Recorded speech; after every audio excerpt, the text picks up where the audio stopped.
আসসালামু আলাইকুম। আলহামদুলিল্লাহ, আজ আমরা চলে আসলাম ঐতিহাসিক কিশোরগঞ্জের পাগলা মসজিদে, যা একটি ঐতিহাসিক মসজিদ। এটা সম্বন্ধে আপনারা হয়তো বা ভালোভাবে অবগত আছেন। এই মসজিদটি কিশোরগঞ্জ শহরের নরসুন্দা নদীর তীরে হারুয়া এলাকায় অবস্থিত। এই মসজিদে বাংলাদেশের প্রত্যন্ত অঞ্চল থেকে এবং বিভিন্ন অঞ্চল থেকে প্রচুর পরিমাণ লোক এখানে সমাগম হয়। আলহামদুলিল্লাহ, আসর নামাজ আদায় করলাম, মসজিদে কিছু টাকা আল্লাহর রাস্তায় দান করলাম। আল্লাহ যেন সবার নেক মকসদগুলো পূর্ণ করেন। আপনারা যদি ভালো কোনো নিয়ত থাকে আসতে পারেন, মসজিদে দান করতে পারেন। মসজিদটি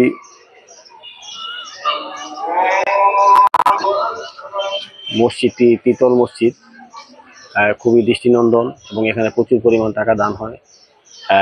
মসজিদটি খুবই সুন্দর এবং দেখতেছেন মসজিদের অত্যন্ত সুন্দর কারুকাজ। হয়তো এর আগে আমার আরো ৩-৪ বার আসা হয়েছে। আলহামদুলিল্লাহ, আল্লাহ তাআলা আমাকে নিয়ে আসছে এর আগে ৩-৪ বার। আবার এখনো একটা সময় পেলাম, চলে আসলাম।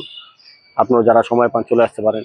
ঢাকা থেকে সকাল এবং সন্ধ্যায় কিশোরগঞ্জের ট্রেন আছে এবং সারাদিন সকাল থেকে বাস আছে। অনন্যা, 11 সিন্দুর, জলসিঁড়ি, বিভিন্ন প্রকার বাস আছে। আপনি ঢাকা থেকে বরপুল, কিশোরগঞ্জ জেলখানা মোড় বরপুল নেমে বা শহরে নেমে রিক্সা, অটো, ভ্যানে যে কোনোভাবে আসতে পারবেন মসজিদের ভিতরে। ধন্যবাদ। কারো কোনো মতামত জানতে চাইলে কমেন্টে জানাবেন।